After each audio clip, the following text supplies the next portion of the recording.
नमस्कार, मी मनीषा पिसाट। आज मी तुम्हाला चकलीला लागणारे भाजणीचे साहित्य दाखवते। मी आता हे तांदूळ घेतलेले आहेत 1 किलो। हे भाजून घेतलेले आहेत। मंद आचेवर थोडेसे तांबूस होतील असे भाजायचे, करपून द्यायचे नाही। त्यानंतर मी ही चणा डाळ घेतली आहे। ही जी वाटी आहे, ह्या 2 वाट्या मी चणा डाळ घेतलेली आहे ही। त्यानंतर मी 1 वाटी मूग डाळ घेतलेली आहे। ती पण मी मंद आचेवर भाजून घेतलेली आहे। थोडीशी तांबूस होईपर्यंत भाजायची, जास्त भाजायचं नाही। त्यानंतर मी उडीद डाळ अर्धा वाटी घेतलेली आहे। ह्या वाटीच्या प्रमाणानेच घ्यायचं आपल्याला। ही अर्धा वाटी उडीद डाळ घेतलेली आहे। त्यानंतर मी पोहे घेतले आहेत। ही 1 वाटी पोहे घेतलेले आहेत। नंतर मी धणे घेतलेत 1 वाटी। धणे थोडे भाजून घेतलेत।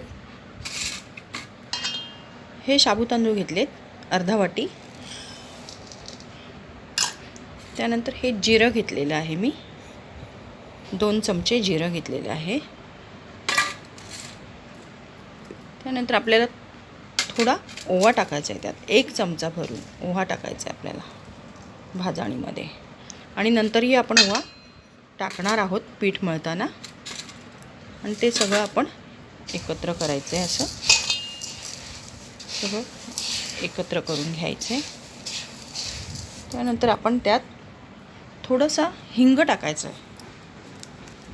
हिंग टाकायचं आहे थोडासा, थोडा अर्धा चमचा हिंग टाकायचा, छोटासा अर्धा चमचा हिंग। त्यानंतर आपल्याला 1 चमचा त्यात मीठ ॲड करायचं आहे।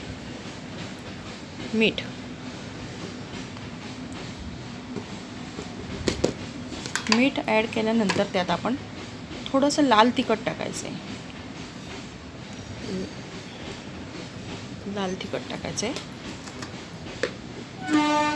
नंतर आपण हे सगळं मिक्स करून घ्यायचं। असं सगळं आपण मिक्स करून घेतोय। हे सगळं एकत्र करून घ्यायचं आहे आपल्याला। आणि नंतर हे आपण सगळं दळून घेणार आहोत। गिरणीत दळायला द्यायचं आहे आपल्याला। दळून आणलं की मी तुम्हाला चकल्या कशा बनवायच्या ती कृती दाखवते।